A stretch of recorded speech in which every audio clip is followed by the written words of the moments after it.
Hello hello sir, conference లో ఉన్నారు. బాబు అనిల్, నా పేరు డాక్టర్ కళ్యాణ్ చక్రవర్తయ్య. అందమైన జీవితం అనేటటువంటి ఒక చక్కటి కార్యక్రమం నుంచి మాట్లాడుతున్నాం నీలాంటి వాళ్ళ గురించే.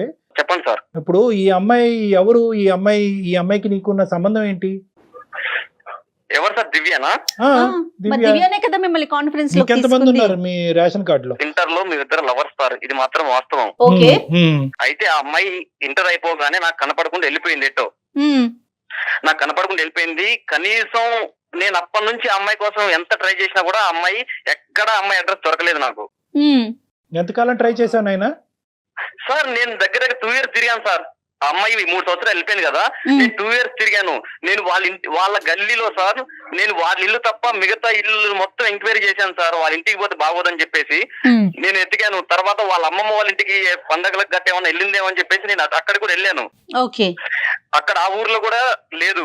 ఎటు వెళ్ళిపోయిందో, వాళ్ళ అమ్మ వాళ్ళు ఏమన్నా సీక్రెట్ మ్యారేజ్ చేసి పంపించారా, లేకపోతే అమ్మాయి అసలు ఎక్కడికి పోయిందో నాకు అర్థం కాని పరిస్థితుల్లో నేను ఉన్నాను సార్. ఉండి ఈ అమ్మాయి అంటే నాకు చాలా ఇష్టం సార్. దివ్య అయితే ఇంటర్ లో మేము ఇద్దరు లవ్ చేసుకున్నాం సార్. సంతోషం. ఎటు వెళ్ళిపోయిందో కాదండి, ఏమయ్యిందో అనే అనుమానం ఉండాలి. ఇక్కడ మనం మాట్లాడే మాటలోనే చాలా మీనింగ్స్ వచ్చేస్తాయి కదా. ఆ అమ్మాయి సేఫ్ గా ఉందని చెప్పేసి నాకు తెలిసింది, కానీ ఎక్కడుందో నాకు తెలియదు. మ్యారేజ్ అయిందా లేకపోతే ఎక్కడికన్నా సరే, ఇప్పుడు వెళ్ళిపోయినా నాకు తెలియదు మేడం. ఇంకొకటి ఏంటంటే నేను వాళ్ళ ఇంటికి పోయి నేను అడగలేను కదా మేడం. నేను వాళ్ళ ఇంటికి పోయి అడిగితే వాళ్ళు ఉన్నారు, వాళ్ళందరూ జరిగితే నేను చాలా ఇబ్బంది పడాల్సి వస్తుంది కదా మేడం. నాకు ఫ్యామిలీ ఉంది కదా. అలా అని చెప్పేసి నేను చెప్పాను ఆ అమ్మాయికి. ఆ అమ్మాయి నాకు, నేను మొన్న రీసెంట్ గా కలుసుకున్నాం ఇద్దరం. ఆ అమ్మాయి నేను కలుసుకుంటే మాకు మాట్లాడుకుంటామని అంత కుదరలేదు మేడం. ఇప్పుడు కాల్ చేసింది మళ్ళీ నాకు. కాదని ఇప్పుడు ఆ దివ్య 2 కారణాల చేత వెనక్కి వచ్చింది నందిగామ. ఏ, తన చదువు అయిపోయింది. బి, పెళ్లి సంబంధాలు చూస్తున్నారు. ఈ పెళ్లి సంబంధాలు ఇలా చూస్తున్నారు అనేటటువంటి అంశం నీ వరకు చెప్పడానికి ఆ అమ్మాయి నీ ఎదుర్కొంటూ వచ్చింది, అవునా కదా? వచ్చింది, నాకు చెప్పింది సార్. ఆ రోజు చెప్పింది. ఎక్కువగా మళ్ళీ వాళ్ళ పెదనాన్న ఎవరు అటు నుంచి వెళ్ళిపోతుంటే ఆ అమ్మాయి వెళ్ళిపోయింది ఇక సడన్ గా చెప్పేసి. ఇన్ని సంవత్సరాలు కనిపించినటువంటి ఒక అమ్మాయి నీకు కనిపించింది. ఏ అమ్మాయి గురించి అయితే కనుక నువ్వు గల్లీ తిరిగావో, ఎక్కడికి వెళ్ళిపోయిందనో భయపడ్డావో, బతుకుందో చనిపోయిందనో ఆలోచించావో, ఆ అమ్మాయి ఈ రోజు నీకు కనిపించింది. కనిపించినప్పుడు నీ రియాక్షన్ ఏంటి? నెంబర్ 1. నెంబర్ 2, కనిపించినటువంటి అమ్మాయి నాకు ఒక పెళ్లి సంబంధం కుదిరింది, ఇది నా పరిస్థితి, ఏం చేద్దాం అని అడిగినప్పుడు నీ రియాక్షన్ ఏంటి? ఈ 2 రియాక్షన్లు ఎలా ఉన్నాయన్నది నాకు చెప్పు సార్. నేను యాక్చువల్లీ ఫస్ట్ టైం దివ్యాన్ని చూడగానే నా కళ్ళల్లో నీళ్ళు వచ్చినాయి సార్. చాలా రోజులు చూశాను కదా సార్. నేను తట్టుకోలేకపోయాను సార్ ఆ అమ్మాయిని చూసి.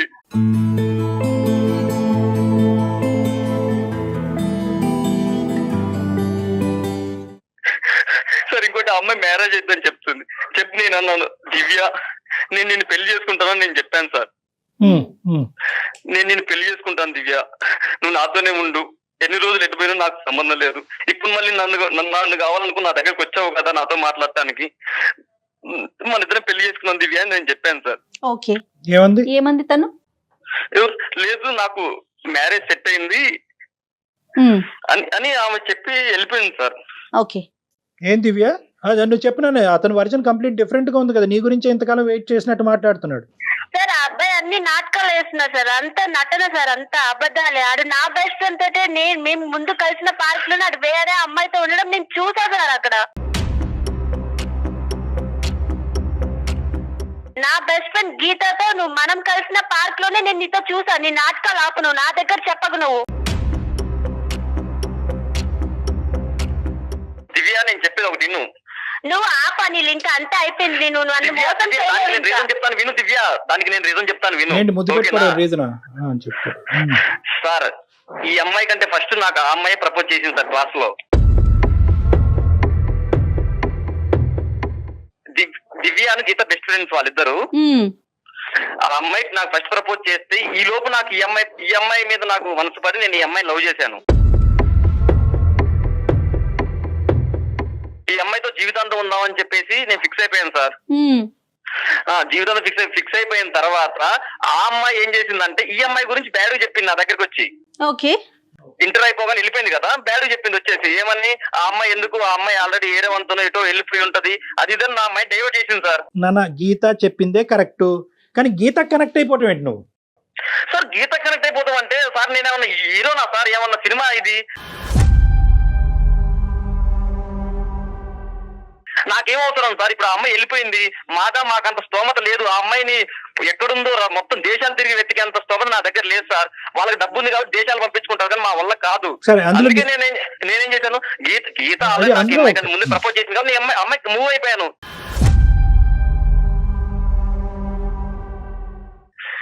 అంటే అమ్మాయి ఓకే చెప్తే నువ్వు ఓకే చెప్పేస్తావా? నీకు బుద్ధి లేదా, బుర్ర లేదా? నీకు బుద్ధి లేదనే?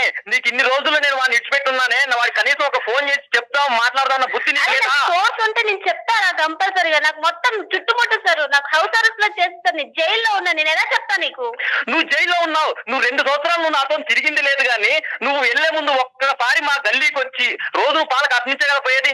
ఒక్క రోజు వచ్చి ఒక్క మాట నాకు చెప్తే అయిపోతుంది కదా. నేను పంపిస్తారని చెప్తే నేను ఏమన్నా అందునా? నాకు బయటికి వెళ్ళినా సరే ఎవరో ఒకరు తోడొస్తారు నాతో. నేను నీకు ఎలా చెప్తా నీకు అసలు? ఎలా అయినా చెప్పొచ్చు. నువ్వు 2 సంవత్సరాలు మన ఇద్దరం సినిమాకి వెళ్ళింది, షికార్కి వెళ్ళింది, ఇవన్నీ పక్కకు పెడితే నువ్వు ఒక్క రోజు నాకు చెప్పకుండా వెళ్ళిపోయావే 3 సంవత్సరాలు. నేనెవరికి చెప్పుకోవాలి? నేనేమన్నా వెళ్ళిపోయాను? ఆపు నీ నటన నాకు తెలుసు. నీకు చెప్ప తీసుకొని కొడతాను నువ్వు ఇంక ఇలాంటి మాటలు మాట్లాడావు. అట్లా కాదు. ఇప్పుడు డాక్టర్ గారు ఉన్నారు మనతో పాటు, మీరు అలా మాట్లాడకూడదు. ఇక్కడ ఒక పాయింట్ ఏంటంటే దివ్య, నిజంగా ఆ అబ్బాయి నువ్వు ఎంత ప్రేమించావో అంతే విధంగా ప్రేమించినట్టుగానే అనిపిస్తుంది.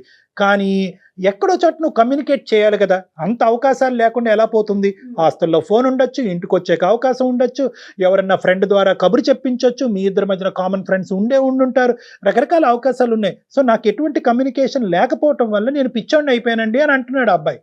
కరెక్టా కాదా? ఓకే సార్, నేను ఒప్పుకుంటా. బట్ నేను ఎంతగానో ట్రై చేస్తా సార్ ఆ అబ్బాయితో మాట్లాడదామని. నేను హాస్టల్లో ఫోన్స్ ఉంటాయి, టెలిఫోన్స్ ఉంటాయి, వాటికి కాల్ చేసిన దానికి రికార్డింగ్ ఆప్షన్ ఉంటుంది సార్. నేను మాట్లాడలేకపోయా. సరే ఓకే నాన్న, ఇప్పుడు గతంలోకి వెళ్ళొద్దు. ఇప్పుడు ఒకటి నాన్న అనిల్, నీ ప్రేమ కూడా కరెక్టే అనుకుందాము. కానీ ఇప్పుడు ఏమంటావు నువ్వు? Geeta, I want Geeta and I want Divya అని కూడా అంటావా? లేదు sir, I want Divya sir. Sir ఏం లేదు సార్, దివ్య అయితే నాకే కావాలి సార్. నేను నీ మీద నా ప్రేమ చచ్చిపోయింది. మరి లేదు, నాకు నువ్వు అవసరం లేదురా దివ్య. నేను ఎందుకు చెప్తున్నాను 20 కాళ్ళు పట్టుకుంటానే దివ్య. అవసరం లేదు. నీ నిజ స్వరూపం అంతా బయటకు వచ్చేసింది. ఇంక నీ నటన ఆపేసా. ఇంకా ఒకసారి దివ్య, నువ్వు ఎంతైతే కనుక ఎటువంటి దిక్కుతోచినటువంటి పరిస్థితుల్లో అతను కమ్యూనికేట్ చేసుకోలేకపోయావో అంతే విధంగా ఆ అబ్బాయి కూడా నిన్ను వెతుకుతూ ఇంకెక్కడ ఏ కాంటాక్ట్ దొరకపోవటం. సో నువ్వు చెప్పినటువంటిది ఎంతైతే నమ్మాలో అతను చెప్పింది కూడా అంతే నమ్మాలి. Okay, so both of you are on an equal stage. So ఇప్పుడు మా అందరికీ అర్థమైంది ఏంటంటే మీరిద్దరు నాటకం ఆడలేదు, ఇద్దరు గాఢంగానే ప్రేమించుకున్నారు, ఎటొచ్చి కమ్యూనికేషన్ గ్యాప్ అనేది ఏర్పడింది. ఈ మధ్యలో దురుద్దేశంతో అవనివ్వండి, ఇంకో ఉద్దేశంతో అవనివ్వండి, గీత అనేటటువంటి అమ్మాయి దూరింది. ఆ అమ్మాయికి ఈ అబ్బాయికి తెలిసి తెలియకుండా ఈ అబ్బాయి కనెక్ట్ అయిపోయాడు. సో గీతకి చెప్పుకునేటటువంటి విధంగా నేను చెప్పుకుంటాను, గీతను వెనక్కి పెడతాను. గీతతో నా ప్రయాణం అనేటటువంటిది కరెక్ట్ ప్రయాణం కాదు, నా మనసులో ఉండేటటువంటిది దివ్య మాత్రమే, దివ్యే నాకు కావాలి అని అంటున్నాడు. మరి నువ్వు కూడా అంతే ఇదిగా గాఢంగా ప్రేమించావు కదమ్మా. 3-4 సంవత్సరాల పాటు నువ్వు వెయిట్ చేసావు కదా. చదువు మీద కూడా కాన్సన్ట్రేట్ చేయలేకుండా ఈ అబ్బాయినే మనసులో పెట్టుకుని ఈరోజు తల్లిదండ్రులు ఒక సంబంధం తీసుకురాకపోతే ఖచ్చితంగా నువ్వు ఈ అబ్బాయి గురించే వెళ్ళి పెళ్లి చేసుకుని ఉండేదాను కదా. సో ఇద్దరు మరి నీ తల్లిదండ్రుల మీద నీకు భయాన్ని ఎదుర్కోలేక ఈ కారణాన్ని చూపెడుతున్నావా, లేదంటే ఈ అబ్బాయి అనేటటువంటి వాడు నీ మనసులో పూర్తిగా చచ్చిపోయాడా? ఆ అబ్బాయి నా మనసులో అంత పూర్తిగా చచ్చిపోయాడు సార్. మరి లేడు సార్. లేదు సార్. సార్ అది వాళ్ళ అక్క మాటలు ఇన్ని ఎట్లా చేస్తుంది సార్. దీనికి నేనంటే చాలా ఇష్టం సార్ దివ్యకి. ఎప్పుడు ఇలా మాట్లాడలేదు సార్, ఫస్ట్ టైం ఇలా మాట్లాడుతుంది దివ్య. మొన్న కలిసినప్పుడు చాలా మంచిగా మాట్లాడింది, ఇప్పటికిప్పుడు పెళ్ళని నాటకం ఆడుతున్నారు సార్. నీ నిజ స్వరూపం చూసాను కాబట్టి నీ మీద నాకు ఇష్టం చచ్చిపోయిందిరా. నన్ను ఒక్క నిమిషం దివ్య, నిజ స్వరూపం చూసాడు అని చెప్పి నువ్వు ఒక సినిమా చూసినట్టుగా మాట్లాడక్కర్లేదమ్మా. ఒక సంఘటన చూసావు, ఆ సంఘటన అబ్బాయి ఏమీ వ్యతిరేకించలేదు, అది జరిగినటువంటి సంఘటనే, దాని వెనకట్లు ఉన్న కారణాలు పూర్వపరాలు అన్ని విడమర్చి చెప్పాడు. ఈ రోజు అతను రియలైజ్ అయ్యాడు, ఏది అసలైనటువంటి ప్రేమ, నా ప్రేమ ఇంకా పదిలంగానే ఉంది, నా దివ్య తిరిగి వచ్చింది అనే ఆనందంలోనే ఈ లోపల నువ్వు మిస్అండర్స్టాండ్ చేసుకోవటం మొదలు పెట్టావు. అతను చేసింది తప్పే, ఆ తప్పును ఒప్పుకుంటున్నాడు, తప్పును ఒప్పుకున్నాడు. ఆ అమ్మాయికి చెప్పేటటువంటి బాధ్యత నాదన్నాడు. దివ్యకే 100% నా మనసులో స్థానం అని చెప్పాడు. ఆ అబ్బాయి వర్జన్ ఆ అబ్బాయి క్లియర్ కట్ గానే చెప్తున్నాడమ్మా. కానీ నువ్వు మాత్రం నేను అది చూస్తాను కాబట్టి మనసులో ఇరిగిపోయింది, చూస్తాను కాబట్టి మనసులో ఇరిగిపోయిందని అదే పాత పాట పాడుతున్నావు. నువ్వు నిజంగా ఈ రోజుకి ఇప్పటికీ కూడా నీ మనసులో నిజంగా ప్రేమ ఉంటే కనుక నీ తల్లిదండ్రులకి చెప్పుకునే ధైర్యం నీకుందా? నేను చెప్తాను సార్ ఇంట్లో, బట్ వాళ్ళు ఒప్పుకుంటారనే నమ్మకం నాకు లేదు సార్. అది 2 డిఫరెంట్ కాన్సెప్ట్స్ అమ్మా. ఇప్పుడు ప్రేమ చచ్చిపోయిందా, లేదంటే వాళ్ళు ఒప్పుకోరనేటటువంటి భయంతో ఈ ప్రేమను కాదంటున్నావా? లేదు సార్, వీడి మీద నాకు ప్రేమ చచ్చిపోయింది సార్.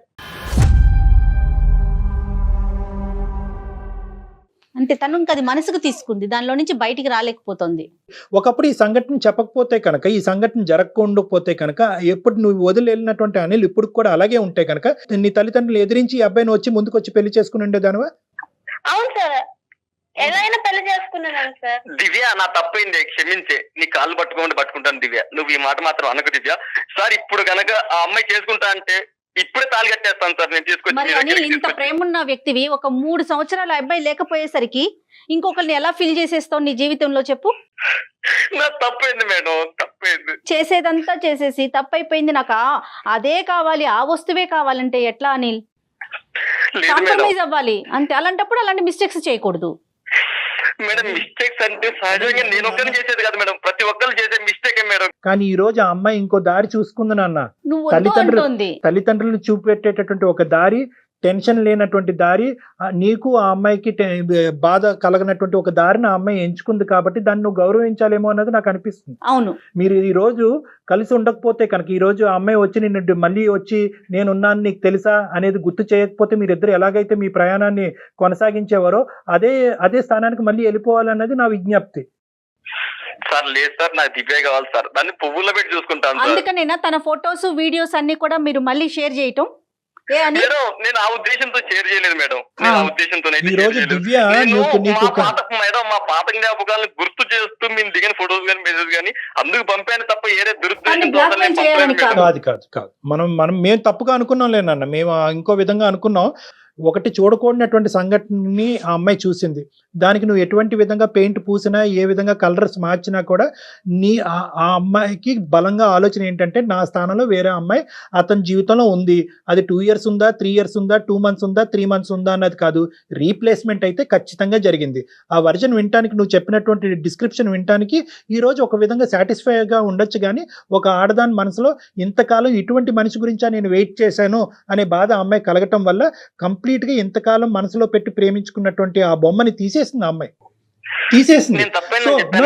తప్పైంది అనేటటువంటి దాని వల్ల మళ్ళీ పోదు, మళ్ళీ ఆ స్థానాన్ని మళ్ళీ నింపలేదు.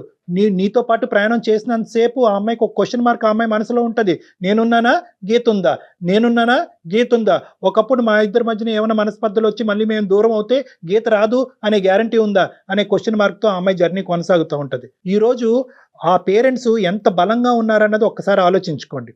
అంటే ఈ అమ్మాయికి ఒక ఫోన్ కాంటాక్ట్ ఇవ్వకుండా నందిగామ నుంచి ఏకంగా వైజాగ్ పంపించేసి 3 years పాటు పకడ్బందీగా ఆ అమ్మాయిని ఒక జైలు లాంటి దాంట్లో పెట్టి, ఊరు వచ్చినప్పుడు కూడా నీ కాంటాక్ట్ కలగకుండా జాగ్రత్త పడేటటువంటి పేరెంట్స్ ఈ రోజు మళ్ళీ అదే మనిషి తన మనసులో ఉన్నాడు, ఆ అబ్బాయినే ప్రేమించుకుంటాను అనేటటువంటి మాట చెప్తే కనుక ఈ అమ్మాయిని ఏ విధంగా వాళ్ళు ట్రీట్ చేస్తారు, ఈ అమ్మాయికి రానున్న రోజుల్లో ఎటువంటి భయంకరమైనటువంటి కష్టాలు వస్తాయి అన్నది నువ్వు కూడా ఆలోచించాలి. దివ్య లేదు కాబట్టి గీతతో కంటిన్యూ అయ్యావు, కాబట్టి దివ్య లేదు అన్నట్టుగానే నువ్వు ఊహించుకుంటూ ఆ పాత జ్ఞాపకాలన్నీ తొలగించేసి, ఎందుకంటే వాటి వల్ల వచ్చే కాంప్లికేషన్స్ భయంకరంగా ఉంటాయి, చాలా భయంకరంగా ఉంటాయి. ఆ అమ్మాయి జీవితం పాడైపోతుంది, నీ జీవితం కూడా పాడైపోతుంది. సార్ కొంచెం టైం ఇవ్వనండి సార్, నేను దివ్య వాళ్ళ అమ్మ నాన్న ఒప్పించుకుంటాను సార్. దివ్య ఏమంటావమ్మా? లేదు మేడం నాకు వద్దు. అనిల్ అంత చాలా ఏమైంది నీకు? అనిల్ సార్ నేను దివ్య వాళ్ళ పేరెంట్స్ ఒప్పించుకుంటాను సార్. దివ్య అంతే అంటుంది సార్, నేను ఒప్పించుకుంటాను సార్ దివ్యని కూడా. నువ్వు దివ్య లేదనుకునే గీతతో ప్రయాణం మొదలు పెట్టావు కదా, అదే కంటిన్యూ చేయి. అసలు నేనే వద్దు అంటే మా మమ్మీ వాళ్ళు ఎలా ఒప్పుకుంటారు సార్, మా పేరెంట్స్ ఎలా ఒప్పుకుంటారు అసలు? ఇంకా నాకు వాడు వద్దు సార్, నా లైఫ్ నేను చూసుకుంటా. అలాగా దివ్య, తప్పు ఒప్పుకున్నాను, తెలియక చేసిన తప్పు కూడా అలా పట్టుకుని ఎలాడతావేంటే? తెలియక చేసిన తప్పు 2 సంవత్సరాల ప్రయాణం తెలిసి చేసినా తెలియకపోయిన చేసిన తప్పు తప్పే. తప్పే ఒప్పుకున్నాను కదా నేను సార్ వాళ్ళ ముందు. ఇప్పుడు కాదులే ఇప్పుడు అనిల్ ఇంకా అక్కడితో ఆపేసేయాలి. బేసికలీ ఏంటంటే తప్పు ఒప్పు అనే సబ్జెక్ట్ పక్కన పెట్టండి. ఆ అమ్మాయి కూడా ఇప్పుడు నువ్వు లేవు అనేటటువంటి ఉద్దేశంతో ఆ అమ్మాయి వేరే అబ్బాయితో పార్కులకు వెళ్ళలేదు, కానీ నువ్వు వెళ్ళావు. అంటే ఒక ఊరికి నేను ఇలా కంపేర్ చేస్తున్నాను, మనుషులు డిఫరెంట్. కానీ ఇక్కడ ఏంటంటే నిజంగా మీ ప్రేమ నిజమై ఉంటే కనుక నువ్వు ఈ రోజు కాకపోయినా రేపైనా కూడా ఆ అమ్మాయి తిరిగి వస్తుందనే ఉద్దేశంతో వెయిట్ చేసి ఉండేవాడు. దివ్య వెయిట్ చేసిందా లేదా? లేదు సార్, నా దివ్య వెయిట్ చేసింది. సో ఇక్కడ కావాల్సింది ఏంటంటే ఒక పాయింట్ టు బి నోటెడ్ ఏంటంటే, ఆ అమ్మాయి మనసులో నీకు స్థానం లేదు. తల్లిదండ్రులకు భయపడో ఇంకో ఉద్దేశంతో కాదు, కానీ ఆ అమ్మాయి ఇంకొక లైఫ్ చూసుకోవాలని అనుకుంటుంది. ఇప్పటి వరకు తన మనసులో నీ గురించి క్రియేట్ చేసుకునే ఇమేజ్ ఆ అమ్మాయి చెరిపేసింది. ఇప్పుడు మళ్ళీ ఆ ఇమేజ్ని నువ్వు రీక్రియేట్ చేయడానికి ప్రయత్నం చేయొద్దు. నీ జీవితాన్ని నువ్వు చేసుకో. ఎటువంటి ఎవిడెన్స్లు ఉన్నాయి కూడా తీపి గుర్తులు, ఆ గుర్తులు, ఈ గుర్తులు కాదు. అవి ఇమీడియట్గా హార్డ్ డ్రైవ్లోంచో ఇంకో డ్రైవ్లోంచో మొత్తం ఎన్ని డ్రైవ్లో నువ్వు సేవ్ చేసావో అన్ని డ్రైవ్లోంచి డిలీట్ చేయి. ఇప్పుడు ఏం చేస్తున్నావు? నువ్వు చదువుకుంటున్నావా, జాబ్ చేస్తున్నావా? ఇప్పుడు జాబ్ చేస్తున్నాం సార్ ప్రెసెంట్. ఏం జాబ్ అది? గవర్నమెంట్ జాబ్ చేస్తున్నాను సార్ మండల ఆఫీస్ లో. ఎందుకురా బాబు జీవితాన్ని పాడు చేసుకుంటావు? మంచి గవర్నమెంట్ జాబ్ ఉంది, నీ గురించి గీత వెయిట్ చేస్తూ ఉంటుంది. నీ గురించి వెయిట్ చేసే వాళ్ళ దగ్గరికి పో. ఎందుకు నువ్వు వద్దు, నీకు స్థానం లేదు అని అనిపించుకునేటటువంటి వాళ్ళ చుట్టూరు ప్రదక్షిణ చేస్తావు? ఆ అమ్మాయి బ్రతుకు ఆ అమ్మాయి బతుకుతుంది, హ్యాపీగా వాళ్ళ భర్తతో సంతోషంగా ఉంటుంది. ప్లీజ్ అనిల్, నీ మంచి కోరి చెప్తున్నాను. ప్రాక్టికల్ గా ఆలోచించండి అనిల్. అందరు మంచి కోరి చెప్తున్నాను, ఇంతకంటే మంచి సొల్యూషన్ ఇంకోటి ఉండదు. సార్ ఒకసారి మీ మాటకు కూడా అడగరా సార్ ఒకసారి? ఇంకా అడిగేసాం నాన్న అనిల్, ఇంక వదిలేసేయి. అనిల్ ఒక పని చేయండి, ఒకసారి మీరు డాక్టర్ గారిని వచ్చి పర్సనల్ గా కలిసే ప్రయత్నం చేయండి అనిల్. నా ఫోన్ రండి ఒకసారి మీరు పర్సనల్ గా మాట్లాడితే ఇద్దరిని రానియండి. అమ్మ నువ్వు కూడా తనకి ఒకసారి అవకాశం ఉండాలి కదా ఇంట్లో. నాన్న ఒకసారి దివ్య, ఇది ఆప్షన్ నీదే. ఒకసారి నీకేమన్నా అవకాశం ఉంటే కనుక ఒకసారి నువ్వు వచ్చి నన్ను కలు. లేదు కాదు కూడదు అలా వచ్చి కలిసినా కూడా ఇంకా ఇష్యూ కాంప్లికేట్ అవుతుంది అంటే the ball is in your court. Anil immediate గా నువ్వు నన్ను కలిసేంత వరకు కాదు, ఇప్పుడు ఇమీడియట్ గా ఈ ఫోన్ కాల్ కట్ అవుతూనే నువ్వు దయచేసి అది డిలీట్ చేయాలి. ఓకేనా అనిల్? Okay sir. జీవితంతో హ్యాపీగా ఉండవే. Super super. నాన్న ఈ రోజు నువ్వు బాధపడుతున్నా కూడా ఈ బాధ మీ జీవితాలు నిలబెట్టడం గురించే. ఓకే, ఇవన్నీ తాత్కాలికమైనటువంటి కన్నీళ్లు, బాధలు. జీవితం చాలా పెద్దది, సముద్రం లాంటిది. ఇందులో మీ అందరికీ మంచి అవకాశాలు వస్తాయి, మంచి భవిష్యత్తు ఉంటుంది. దీంతో జీవితం అయిపోలేదు, ధైర్యంగా బతుకుండండి. ఏనా అనిల్? ఓకేనా? ఒకసారి డాక్టర్ గారిని కలవండి అనిల్. నువ్వు నన్ను కలు, నన్ను ఒకసారి వచ్చి కలు, మన ఇద్దరు మాట్లాడుకుందాం ఒక 2 minutes. ఓకే రైట్ నాన్న, right. All the best, all the best. Bye bye bye bye. Divya bye అమ్మా. బాయ్ అమ్మ. దివ్య జాగ్రత్త. Good luck in your life.